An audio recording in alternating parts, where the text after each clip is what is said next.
And as Corpus Christi and the region face the water crisis, one of the big questions has shifted from what needs to be done to who is responsible for getting it done. So should local leaders still handle everything, or is it really time for the state or maybe even the federal government to step in?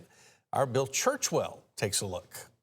This is called a serious money ask, and I'm going to get that thing approved for you guys. President Trump acknowledging the seriousness of the situation to 3 News during his visit to the Coastal Bend in February. He talked and made a commitment that said, this is so important. The project at the center of those discussions is the proposed $1 billion Inner Harbor seawater desalination plant, viewed by some as the most important long-term water supply project for the region. A project the state has already promised more than $500 million for through SWIFT loans. Conversations from the federal level are how do we get this done, not does it need to get done. Congressman Michael Clout says in May the Trump administration removed a $30 million federal funding cap that had made it harder for large water projects to qualify. But he admits there is no existing playbook for something this big. We're working with the concept of establishing a new, it started out as a desal center of excellence, but has expanded to a water technology center of excellence, where basically you'd have another bucket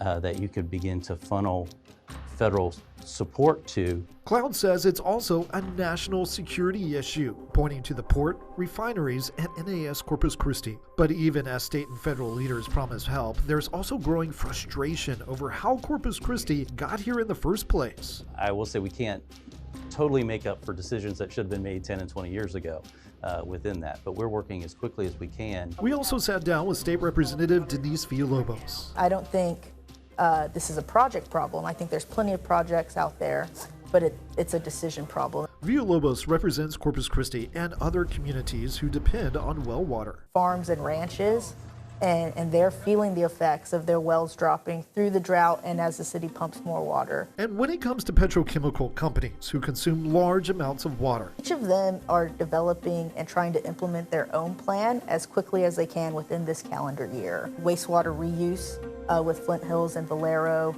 and just finding additional water resources, whether that's barge desal, groundwater wells. Everyone's trying to do their part. We can only give them a little time more before the state of Texas has to take over. Governor Greg Abbott, back in March, criticized Corpus Christi city leaders, accusing them of wasting hundreds of millions of dollars, threatening a state takeover if necessary. Are we at a point where the state should step in and declare an emergency situation? Maybe not for the state to declare a water emergency on Corpus Christi. They should do that on their own. I'm all for local control.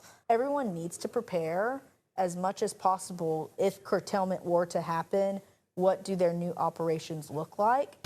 The state has provided funding for wells, pipeline improvements, and expedited emergency water permits. It's an alignment of everyone to be on the same page. Mayor Paulette Guajardo took the city's case directly to Washington, D.C., asking for $500 million for the Inner Harbor project. This amid inter-council tension to have her removed from office. We must continue to advocate. They must hear us. They must see us. State Senator Juan Chuy Hinojosa says he's watching the South Texas water crisis closely, saying right now the focus should not be on political infighting, but on finding water. It reminds me of when Rome was burning down and he was playing the fiddle. Right now, the focus ought to be on trying to address our water needs and set aside the political disagreements. For now, local leaders are hoping rain, conservation, and emergency projects can help buy some time, because one thing they all seem to agree on, they can't get it back.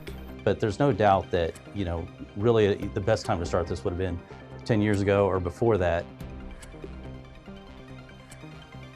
That was our Bill Churchwell reporting there as part of our Water Woes series, which you can also find on 3 News Plus. Absolutely. Go watch those. Again, great insight, whether you've been here for a long time or have just moved to the area. Kind of shows you how we got to where we are and maybe some possible solutions. There you go. But